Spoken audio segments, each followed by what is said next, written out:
Loktarg, our friends. Hey everybody, it's Jason Blaha here, and once again it is time for another Orc Mode workout, and today was Dynamic Effort Squat and Deadlift Day, and we have a lot going on today.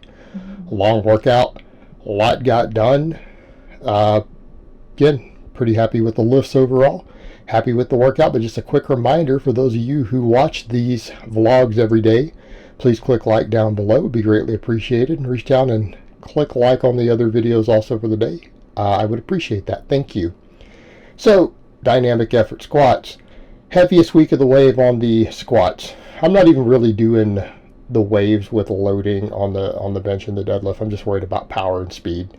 Squats are a little more programmed, so we're actually getting heavier towards the end. And we'll work more and more with that. I think the deadlifts, I'm getting to the point where I can start loading them that way too. They're getting fast enough. Benching, I just have to get faster on bench. I can't really add weight to it. I need to just keep it at the flat percentages with the heavy band and chain. But these went good. Again, very, very happy with it. Felt like I had decent speed, good speed. I'm getting really good at the wide stance now. Right, and I'm learning to drive through. And if you guys will notice, watch the hamstrings, hips, and everything. That's the whole point with this wider stance. That's the whole point. We're learning to use all of that more on the squat. Because my 550 squat that I hit back right around New Year, okay, that was a shoulder width. That was basically an Olympic squat. I need to get to 600. I have more than enough quad to get to 600, let's be honest. And my quads are growing from this stuff. Issue's not quads. I got monstrous quads. It's building the upper back, the hips, the hamstrings, all of that stuff, and learning to use all of them and use my adductors more, build my adductors more, and use all of that when I squat. And it has to do with just finding the right movement pattern, which I'm doing here with the box squat. Right? Once we built all of that, and I just learned how to use it better, which we're seeing, I think the squat's going to get pretty dang big. And we're already seeing it on the box squats, right? When I'm hitting box squats now, it's like, okay, we're not playing anymore. Now that I'm with one of my bars, I've already hit 515 plus a bunch of chains. And felt like I left some in the tank. Right?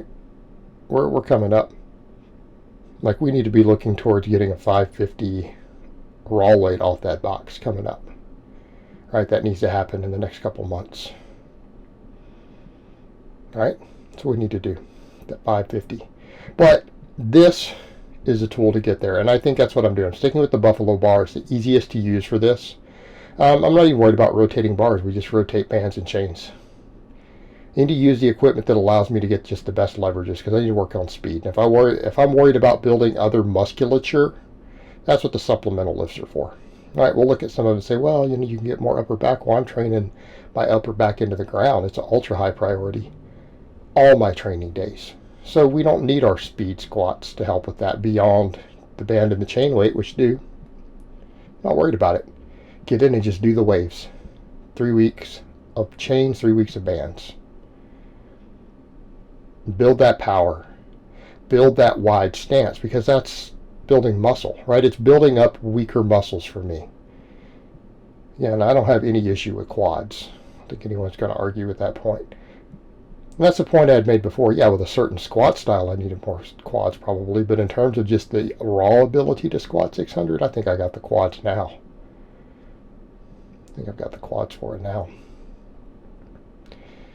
We've got to build everything else. But I do want it to be made clear the quads are being worked. I feel my quads even after the snatch grip deadlifts on max effort days. Okay, I feel my quads from that. But all of this hits quads. We're box squatting, doing deficit speed pulls. The deficit speed pulls work the quads. And my quads are being worked. And we are getting enough effective volume. They're just not a priority. They're going to grow. They're just not being prioritized. Not like the posterior chain. What all do we mean there? Hamstrings are an ultra high priority for me. But abductors and adductors, two totally different muscles. Right? We still think of them as technically hip muscles, but the abductor is up there at the top of the hip, right? The adductor is basically your groin muscle. But that can be your limiting factor in a wider stance. Like if that muscle's weak, you're not going to have any strength at a wide stance. It's still a muscle imbalance. Still a muscle imbalance. But with these, we did 8 doubles at 60% max with 25%, actually a little more than 25% chain weight. I went over on chain a little bit. That's okay, I don't mind. I want the chain. I want to have to drive through that. Notice it doesn't slow me down. I'm still fast. Fine. We run a little more accommodation. We just got to get that power. Have to get the power. And we are getting there. I feel like my squats are going to keep climbing. I think my box squat numbers on all my bars are going to be going up real quick. If you guys look, you can barely see that plate. You can barely tell this is a deficit today. I always do them on a deficit. I shouldn't have to prove it, guys. It's not max work, it's light work. It's easy, it's fast.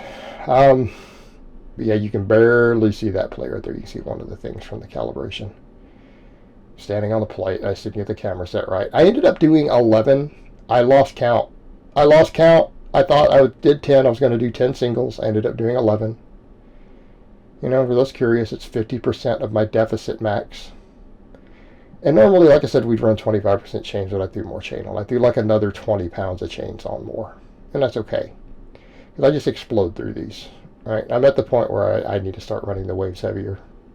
Especially off the deficit. I'm learning to get so much speed off the deficit and the follow through. We can go ahead and start going in the heavier waves, right? Take those percentages up. Keep the chains and bands heavy. Run with it. Also, these are very, very short breaks for me. Basically, I just walk over, turn the camera off, open the belt, do a breather for a second, re-snap the belt on, turn the camera back on. So, on average, I don't know, 30 to 45 seconds between pulls. For those curious on my rest times, I try to take about a minute on the speed squats. Now, people say, what about your other stuff? Other stuff, I don't time anything else. I don't care. Everything else is whatever breaks I feel like. If I feel like taking 15 minutes between sets, I take 15 minutes. If I feel like taking 2 minutes, I take 2 minutes. I don't time it. I don't care. So when people ask me, how long is your average workout? I don't know. I take breaks in between. Like I go to the store in between. I do client Skypes in between. Sometimes I do them all the way through. Sometimes these workouts are done in an hour and a half. I'm done in 90 minutes.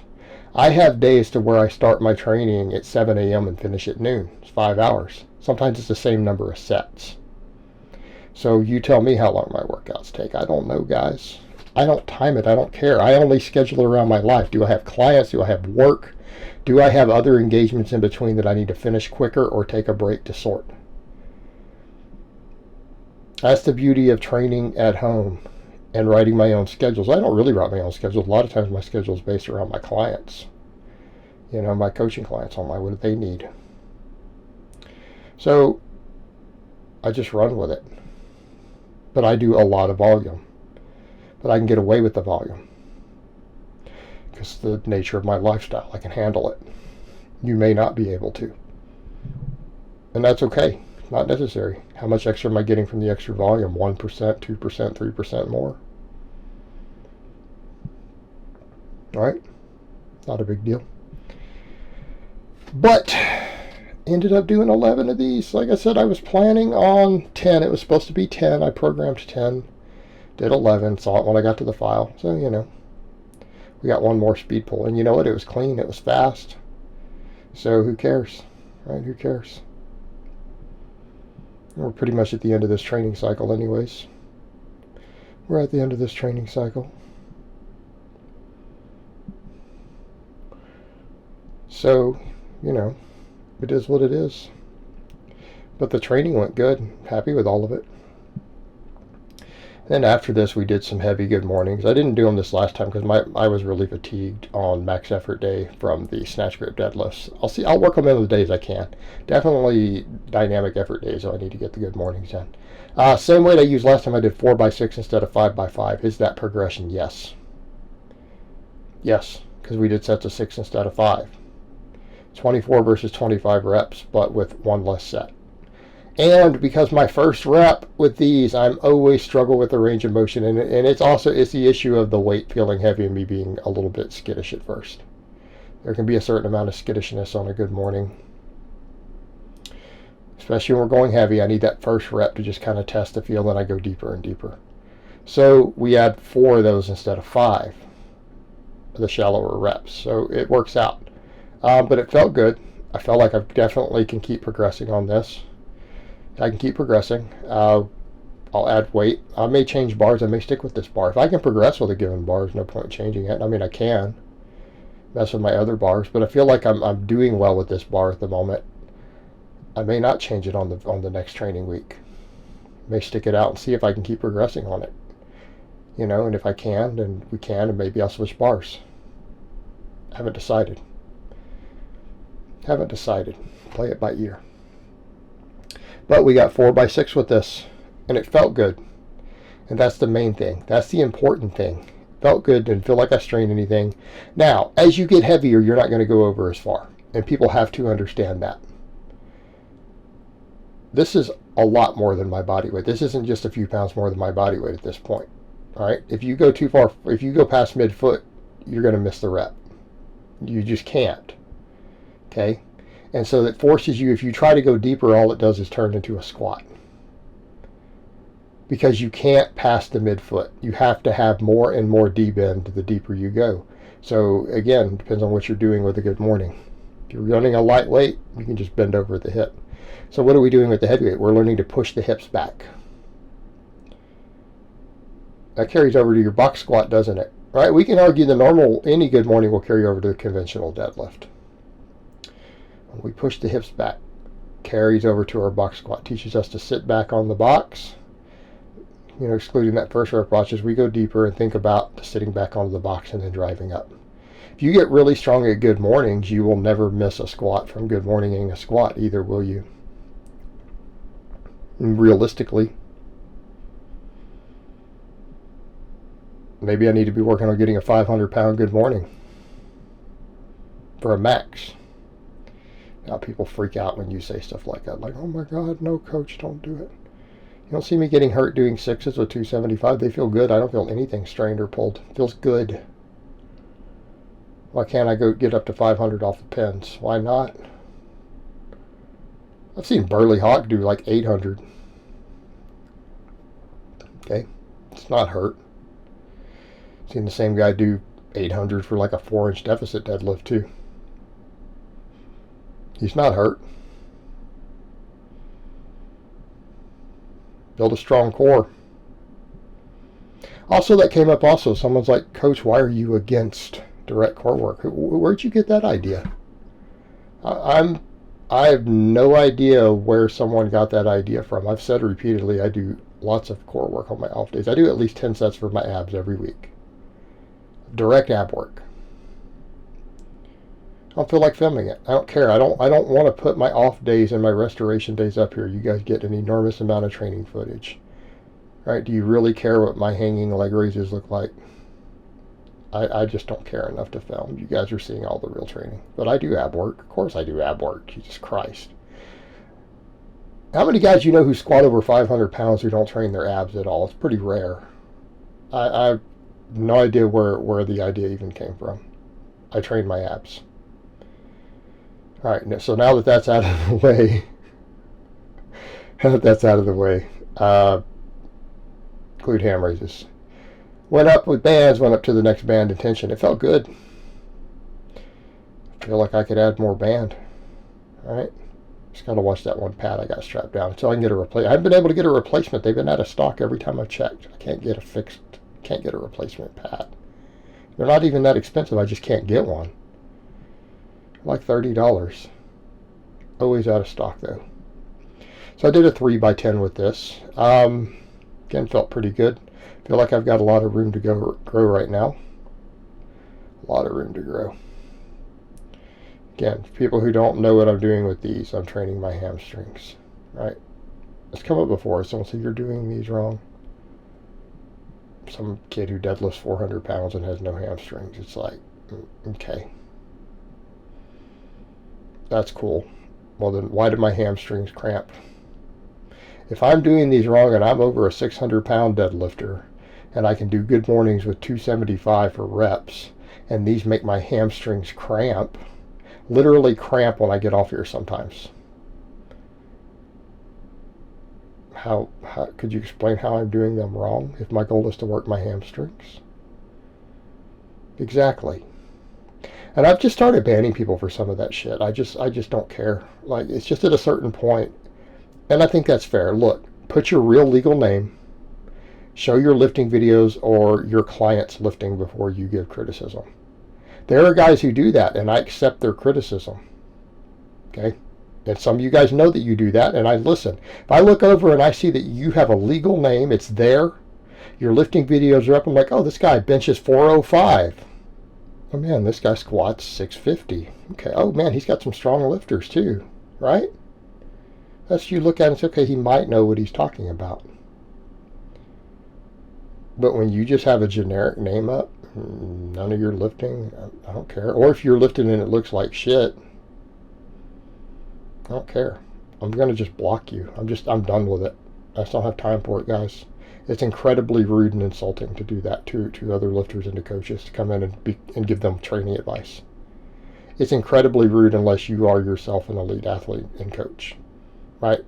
And even then, it's questionable if they didn't ask you. You need to approach it carefully. Then we did these snatch grip high pulls, 7x3. Yes, this weight's heavy for me. Yes, I need to work on getting heavier and stronger. So yeah, I messed with a weight that I could barely handle. The first set looked really bad, then it got a little better. It's not perfectly even as I do these. Not always beautiful. I need practice. I need to get stronger at it. And that's what we're doing. It'll get better and better and better with practice and with time. But I feel it. Again, lights up my shoulder girdle. I feel the explosive nature of it, getting the desired effect. Pretty sure my shoulders and upper back look bigger. All right, everything's growing. But 7x3. Nice, good, explosive, and reasonable amount of volume. Especially considering I do these every workout. And people could say, well, it's just 7 triples and that's all the delt. Well, except that I'm doing these 4 days a week, and it's not the only delt work, right? We're doing all that overhead pressing and stuff. We're doing some rowing with wide grip for the rear delts. Other stuff. There's other stuff in there, guys. Is it a primary shoulder exercise right now? Yes. But considering I'm doing it 4 days a week, I don't think that I need to have to get 50 reps every session or something crazy. It's just not necessary. Again, we're using pretty heavy weights. We're getting close to maximal loads for triples. It's a lot of tension. Again, working on explosiveness. All right, I'm happy with it. Again, it needs more work.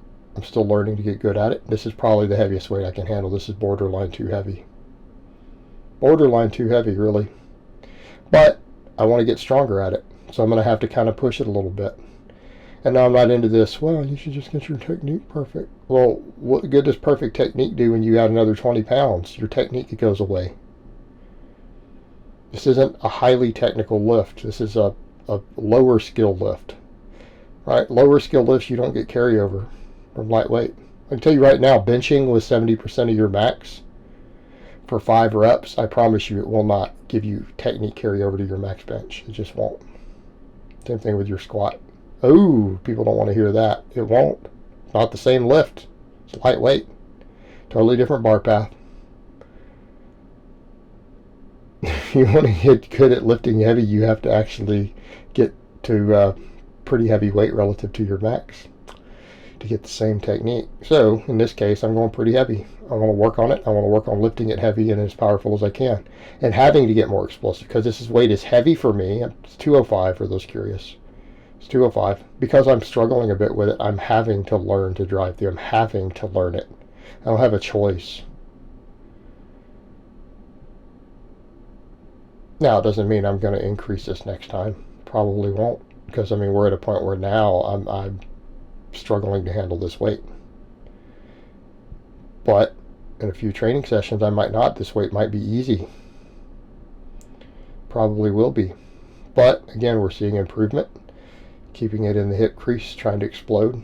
In a perfect world, it could be a hair higher at the top. That's what I mean by the weight's probably a bit heavy.